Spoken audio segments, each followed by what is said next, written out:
Ciao amici, il viaggio negli inchiostri neri continua con il Cross Black. Cross che recentemente ha introdotto anche una linea di inchiostri, diciamo, di gamma superiore, che dovrebbero avere una formulazione un po' più accurata o comunque diversificata da quella base, ha comunque una tavolozza di colori primarie in questo, anche se questa volta non parleremo di colori ma parleremo del nero. Non ho una mi spiace dirlo, insomma, non ho una grande opinione degli inchiostri cross di questa base, di questa linea. Sono inchiostri che tutto sommato, per carità, fanno il loro lavoro, ma nulla di più, non hanno una formulazione particolare, non hanno un pigmento, secondo me, all'altezza di quello che dovrebbe essere lo standard di un inchiostro, e comunque non significa che non scrivano e non significa assolutamente che non possano piacere. Però ecco, c'è di meglio, soprattutto anche in relazione al fatto che comunque il calamaio ha un suo costo, ma è anche vero che il calamaio, in questo caso lo si può vedere, è un calamaio da 60 ml o 62, quindi certamente compriamo qualcosina di più. Allora cominciamo come al solito a procedere con la nostra... Oh, allora questa è la prima cosa. È un inchiostro che ha la tendenza a seccarsi. Io ho forzato un po' così il gioco, però si può vedere dalla filettatura sul calamaio che c'è questa tendenza ad essiccare, la stessa cosa che avviene anche sui pennini della nostra stilografica, quindi occhio se lasciate la penna con questo inchiostro caricata e la lasciate lì per un po' di tempo, intendo dire un paio di settimane, sappiate che andate incontro ad un lavaggio forzato, dovete farlo perché l'inchiostro tende a seccarsi. Un inchiostro tra l'altro che quando trova il pennino adatto funziona benissimo, con qualcuno invece innesca spesso delle false partenze, perché qui entra in gioco la formulazione, una formulazione che però, come vi dicevo all'inizio, gli inchiostri cross non godono, diciamo, della mia massima opinione, tranne questo black, perché questo mi piace molto. Mi pare addirittura strano, insomma, che darei una sufficienza risicata a tutto il resto della gamma, e qui invece do un voto pieno, bello tondo, un bel 7 assolutamente, perché ha delle caratteristiche direi diverse dagli altri e anche diverse da alcuni neri, ma procediamo con ordine. Calamaio in vetro, un buon diametro del bocchettone, mi sono sporcato, no? E quindi consente di ficcarci dentro anche delle penne abbastanza corpulente. L'ampiezza dell'imboccatura ci consente anche di inclinarlo su un lato per andare poi a pescare magari le ultime gocce. Cosa vedono i miei occhi all'interno di questo calamaio in vetro? È bene ricordarlo perché comunque è un valore aggiunto per la conservazione dei nostri inchiostri. Vedono un nero molto tendente al viola. Il violaceo, il melanzana scuro è una dominante che spesso vediamo fiammeggiare quando osserviamo l'inchiostro. È un riflesso che è presente in molti inchiostri, qui è abbastanza evidente, anche quando adagiandolo, coricandolo un po' sulla parete e poi lasciandolo tornare verso il fondo del calamaio, vediamo in controluce, perlomeno io riesco a vederlo, una bella tonalità viola scuro, che come sappiamo poi non si riverbera nella scrittura e quindi evidentemente attiene ad altre cose. Non ci sono particolari richiami o guizzi osservandolo all'interno del calamaio, se non che cosa colpisce? Colpisce questo, che avete visto che l'ho inclinato poco fa, vado a richiuderlo, lo inclino nel senso opposto e come vedete il vetro è ancora nero. A spiegare quella adesione che i pigmenti hanno tanto sul vetro, che è comunque un materiale inerte, quanto sul pennino della nostra stilografica. Quindi bene da una parte, vi dicevo, perché creano un modo di scorrere, di far scorrere il pennino che è abbastanza quasi unico, potrei dire, nel panorama degli inchiostri, una via di mezzo fra i Diamine, il Pelikan 4001 Black e qualche inchiostro come può essere ad esempio un Sailor, però ovviamente degradato un po' delle sue qualità. L'ho caricato su una Kaweco DA2 e lo andiamo a mettere subito alla prova. Dal punto di vista olfattivo, visto che l'avevo chiuso, non ve l'ho raccontato, ha un odore un po' acetico, acetoso, e a me non piace molto, ecco, però è l'ultima delle cose che ci deve interessare. Lo provo sul blocco Rhodia come al solito, il pennino è un pennino M, ma poi vi scrivo tutto. Andiamo a vedere come si comporta. Sì, ritrovo il mio amico Cross, inchiostro Cross Black. Quando lo mettiamo giù è un nero lucido come pochi altri, lucido, non ci sono altri aggettivi ed è anche gustoso da far scrivere. Trovo che sia un inchiostro, almeno a me, poi siamo tutti diversi grazie al cielo, trovo che sia un inchiostro che mi ispira un po' alla creatività, ad una scrittura un po' diversa, perché quindi a lanciare un po' i caratteri, dopo vi faccio vedere, perché comunque le doti funzionali di questo inchiostro lo consentono e si bilanciano con così la mia voglia di giocare un pochettino con la grafia. Ma torniamo a noi. Questa è una Kaweco DA2 con pennino M. Vedete che l'inchiostro è molto scorrevole, di sicuro. E guardate anche che bel nero fitto e profondo. Quando vi dico che è lucido, è davvero lucido e brillante appena messo giù. Quando si asciuga, chiaramente perde questa sua componente, però resta bello deciso, inciso e su certe carte mantiene persino una sorta di brillantezza, al contrario di altri inchiostri, poi magari ve li metto a fianco, che sono più opachi. Molto scorrevole, abbiamo detto che è una stilografica, la proviamo con un po' di stilografica, con pennino medio.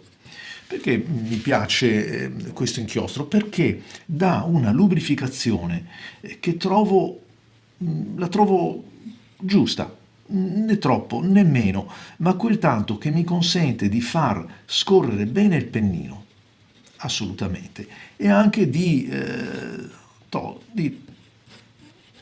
giocare. Vedete che tratti belli lunghi, decisi si possono creare perché l'inchiostro non allenta, cioè non viene a mancare tanto nelle linee tese quanto in quelle lunghe, e quindi lo ritroviamo, questo stesso gioco, quando decidiamo di fare, non so, una grafia per esempio con delle discendenti, con delle gambette lunghe.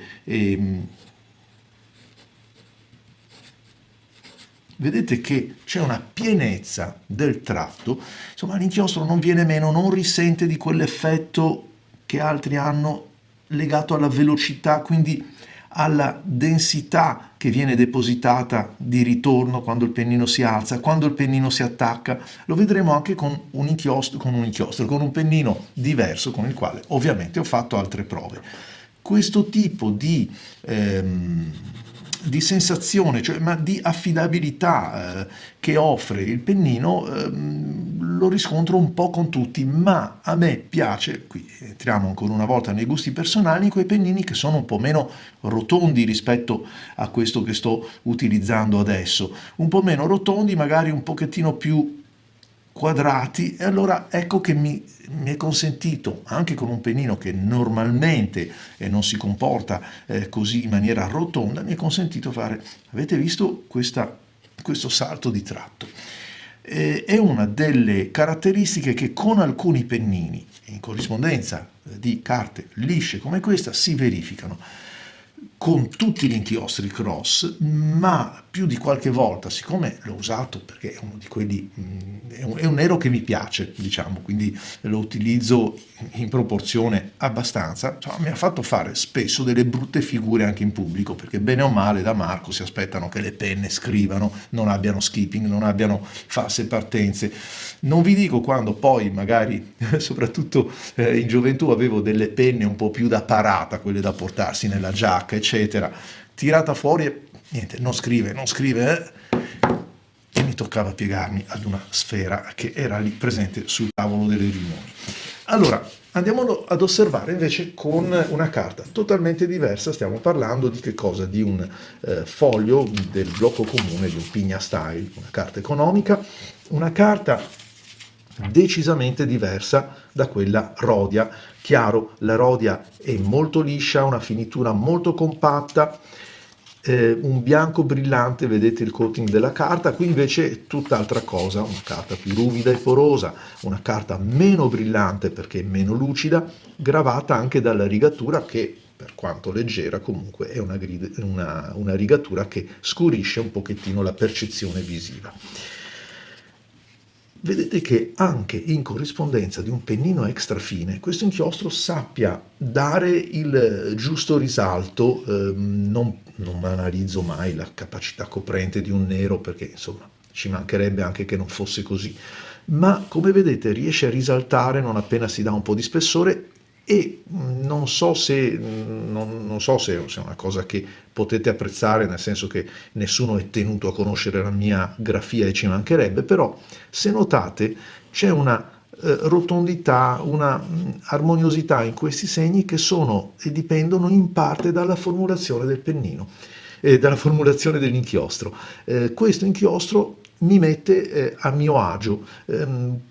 Varrebbe la pena provarlo, ma non lo so, insomma, se avete, diciamo così, da destinare questa sommetta per provare un inchiostro un tantino diverso da altri, questo potrebbe essere un modo per scoprire magari anche qualche dote nella grafia che ancora non avete scoperto. Mi ero segnato, ammetto che il calamaio, sì, ok. Mi piace molto, come sono gli appunti che faccio, ovviamente li preparo settimane prima del test per vedere anche poi come appare l'inchiostro una volta essiccato a dovere. Ammetto che ho quasi terminato il calamaio da quanto mi piace, infatti è vero, non è una bugia, ve l'ho mostrato prima, il calamaio è quasi terminato e per Marco Chiari vi assicuro che è un traguardo terminare un calamaio. Brillante, nero lucido, creativo, ispiratore.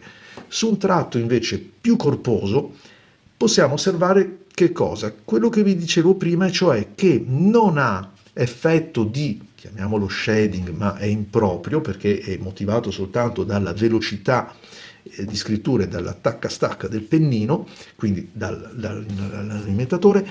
Non c'è alcun effetto di schiarimento, eccetera, ma come vedete è molto omogeneo.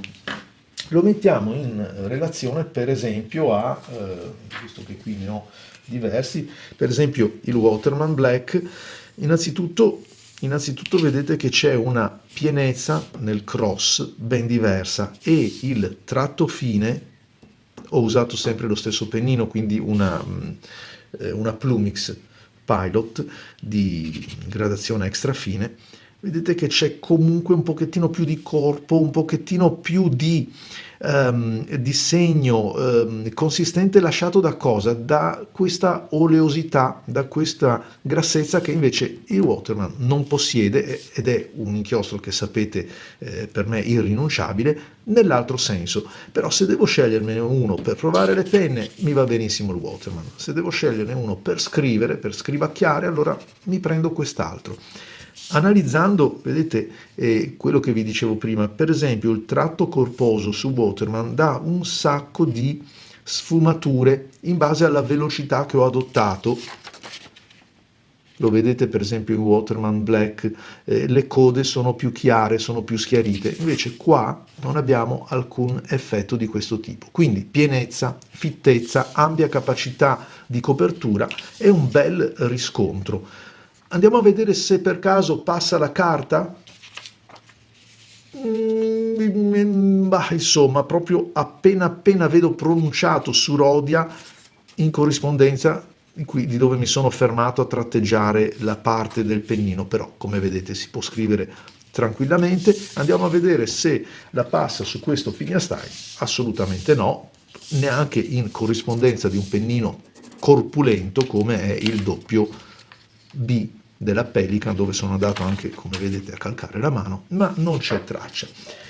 Dal punto di vista, come vi accennavo prima, del riscontro visivo, è un inchiostro che si riconosce abbastanza, perché soprattutto su una carta un po' di qualità mantiene una brillantezza ed una bella profondità del nero, quindi anche per questo mi piace, ed è uno degli inchiostri che comunque stanno nel cassetto di quelli buoni, invece che insomma nel cassetto dei test oppure negli altri scomparti dove ci sono gli inchiostri in prova.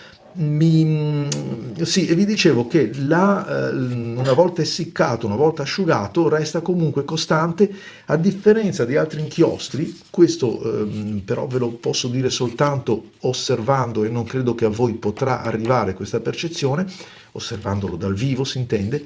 Vi è comunque una lieve, tenue componente violacea che negli altri inchiostri, invece, negli altri inchiostri neri, non ho rilevato. Quindi nelle carte particolarmente lucide, come può essere Rhodia, Clairefontaine, la Ego di Fabriano, si nota appena appena, osservandola di taglio, appena appena questa componente viola. Andiamo a metterlo, ad analizzarlo invece su una carta diversa, una carta color crema. Il nero e avorio è molto bello, fuori dubbio, molto elegante, molto vintage se vogliamo. Il nostro cross lo troviamo qua in ultimo, e diciamo che si spegne un pochettino il contrasto e si perde quella variazione che per esempio sulla carta bianca di Rhodia abbiamo, perché ovviamente si stacca di più dal bianco, però comunque resta molto elegante, molto bello da osservare, anche se, come avrete notato, non c'è poi molta differenza rispetto anche ad altri neri. L'ho messo in fondo a quelli diciamo più tosti, il Pelican Black, questo Hellerben Pearl Noir, il Diamine e l'Aurora, ma come vedete, per questo anche forse non parlo così tanto spesso dei neri, perché tutto sommato bisogna andare a guardare con la lente di ingrandimento e non basta neanche tante volte per scoprire qualche differenza. Quindi andiamo invece a valutarlo su una carta Rhodia dove sono insieme anche gli altri inchiostri, e per esempio possiamo subito notare che il Sailor, per esempio il Kivaguro, che si fregia di essere uno degli inchiostri più neri, come vedete, avendo una formulazione che è leggermente più oleosa rispetto al Carbon Ink Platinum, lo rileviamo dal tratto, però è molto indietro rispetto a questo Cross Black. Il Cross Black si vede anche nel segno segnato, nel tratto ormai asciugato da anni, che è comunque più spesso, più unto, e quindi ha queste contornature dove si addensa un pochettino di più e insomma dà un bel effetto. E poi ci sono, su questa carta, che è una carta Rhodia, ci sono questi che sono veramente dei bei neri. E ancora una volta però vi spingo a vedere che la differenza è davvero difficile da rilevare, perché stiamo parlando di una tinta unita con poca luminosità, visto che è il nero. Qui invece siamo su una carta Quaxima. Anche qui ho messo a confronto un po' tutti quanti. Questo è il nostro Cross Black. Ancora una volta comunque noto che mi consente di avere una finezza nel tratto sottile e di avere però un bel corpo quando vado a metterlo in fittezza, cosa che però l'Herbin Pearl Noir quasi quasi riesce a sopravanzare, perché sono comunque inchiostri con diverse formulazioni, ed è questo il bello, e ogni formulazione tra l'altro si trova meglio con altri inchiostri piuttosto che altri. Non solo, perché vi faccio vedere tante carte, perché Ci sono inchiostri che si trovano a loro agio soltanto su certe carte e altri che invece scrivono bene un po' su tutte quante. Ad esempio il nostro cross, permettete che ve lo metta in evidenza, eccolo qua, il nostro cross, vedete, a seconda della carta, per esempio, sfoggia un pochettino più di brillantezza, cioè quella brillantezza che sulla Quaxima, che è la carta che vi sto mostrando, essendo una carta un po' più rifinita, essendo una carta un po' più elegante di questo foglio così anonimo e tra l'altro con una rigatura diversa, qui risplende un pochettino di più rispetto a quanto non faccia qui, e ovviamente sulla carta Rhodia che abbiamo visto prima risplende ancora di più. E per ultimo ancora un foglietto dove li ho messi tutti insieme, solo per che cosa? Per farvi vedere che qui addirittura appare spento. Qui gli inchiostri, riconoscere gli inchiostri alla cieca, se io mi facessi un test così, non riuscirei a venirne fuori, a venirne a capo, non riuscirei a capire quale uno, quale l'altro, perché la carta li ammazza un po' tutti, li omogenea tutti, è una carta da poco. Motivo in più, cari amici, come dico sempre ai corsi, non commettete l'errore di dire, beh vabbè, mi faccio le mie prove le faccio su una carta un po' così. No, perché buttate via tempo e anche il denaro, poco che sia, della carta. Andiamo a vedere un altro fattore. Qui, come vedete, su una carta meno importante c'è quasi tutti gli inchiostri che stanno passando la carta. Gli stessi inchiostri su una Quaxima non lasciano alcun segno, su una Rhodia lo stesso di qua. Quindi vi avevo già mostrato anche il Pigna Style che è già al di sopra di ogni sospetto. Quindi cari amici, cosa possiamo dire in definitiva? Che riassumendo, gli inchiostri cross secondo me non sono dei grandi inchiostri, ma questo cross black secondo me è l'unico che vale la pena provare. Ciao a tutti e grazie per seguire i video.